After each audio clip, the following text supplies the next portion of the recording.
¿Qué se esconde realmente detrás de uno de los versos más famosos de toda la literatura española? Hoy vamos a meternos de lleno a desgranar la mítica rima 4 de Gustavo Adolfo Bécquer, pero ojo, no de cualquier manera, vamos a hacerlo con una lupa, a través de un análisis que es, bueno, completamente nuevo y muy revelador. Y para que quede claro desde el principio, todo lo que vamos a contar aquí se basa en el trabajazo de investigación de Francisco Rodríguez Risquete, un estudio recogido en la nueva y flamante edición de las rimas que acaba de publicar la Real Academia Española. O sea que estamos hablando de la interpretación más actual y rigurosa que existe ahora mismo sobre la obra. Y aquí está, la joya de la corona, el verso que nos sabemos todos, el final de la rima 4. Pero ¿nos hemos parado a pensar qué significa de verdad? Porque es mucho más que una frase bonita para una postal. Es toda una declaración de principios, una respuesta a una crisis de su tiempo, y sí, va a ser el corazón de todo nuestro análisis de hoy. Para entenderlo todo bien, vamos a seguir una ruta muy clara. Primero, veremos por qué es una rima inmortal. Luego nos meteremos en su arquitectura, que es una pasada. Después el contexto, esa crisis poética del momento. Seguiremos tirando del hilo de sus influencias, que son sorprendentes, y acabaremos con el legado que ha dejado este verso. Venga, pues, ¿empezamos? Vamos directos al núcleo del asunto, porque la rima 4 no es solo un poema, no. Lo que nos descubre este nuevo análisis es que en realidad es un manifiesto, una toma de postura brutal sobre qué es la poesía en sí misma. Y aquí viene el concepto clave de todo esto. Atentos, la poesía ontológica. Suena un poco técnico, pero la idea es muy potente. Lo que Bécquer está diciendo, según esta lectura, es que la poesía no son los versos que leemos en un libro. Es algo que va mucho más allá. Es una experiencia humana, esa capacidad de sentir la belleza, la emoción. Y eso existe con o sin poetas. Es algo que está ahí, siempre. Ahora bien, toda esa fuerza emocional que tiene el poema, claro, no sale de la nada. No es pura inspiración y ya está. ¿Qué va? Detrás hay un diseño, una arquitectura súper pensada, es casi como un mecanismo de relojería. Vamos a ver cómo está montado. Lo primero que nos señala el estudio es que funciona con una estructura que se llama de tema y glosa.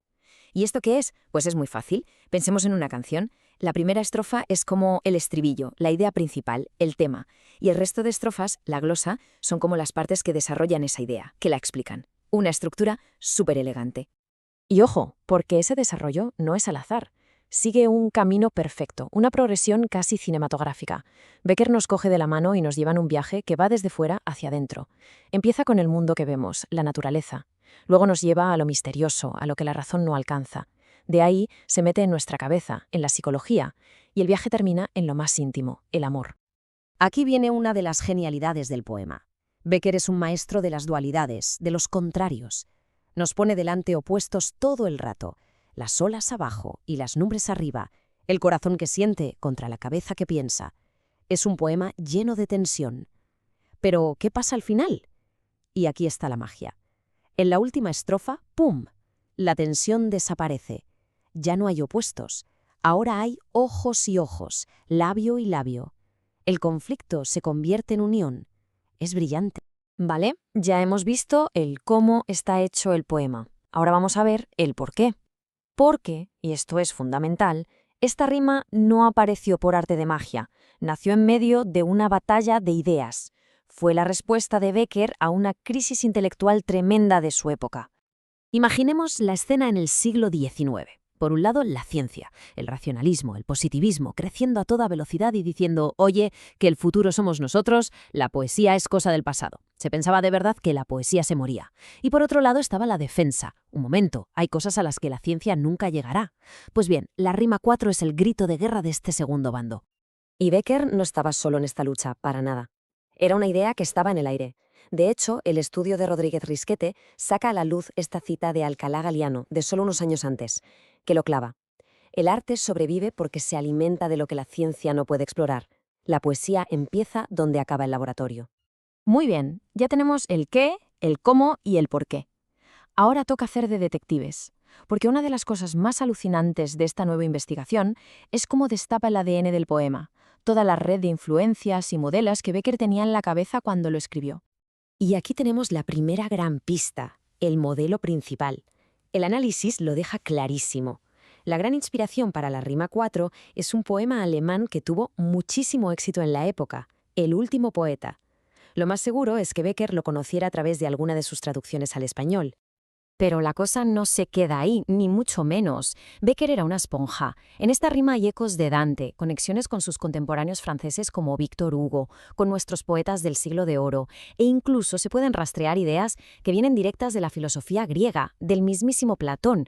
O sea que el poema es una auténtica encrucijada cultural. Bueno, y ya estamos llegando al final de nuestro viaje. Hemos visto el poema por dentro, su contexto, sus raíces. Ahora toca ver qué pasó después. Porque si el poema en sí es una obra maestra, el eco que ha dejado, su legado, es sencillamente brutal. El impacto fue casi instantáneo. En su mismo siglo ya lo imitaban otros poetas.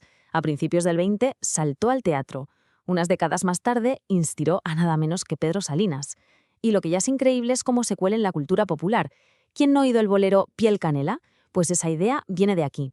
Es un viaje alucinante, de la alta poesía a la memoria sentimental de todo el mundo. Y esto nos lleva a la reflexión final. Becker defendió la poesía frente a la ciencia de su época. La pregunta que este análisis nos deja en el aire es, en un tiempo como el actual, tan distinto y a la vez tan similar, ¿dónde se encuentra hoy esa poesía indestructible, que, como decía Becker, siempre existirá?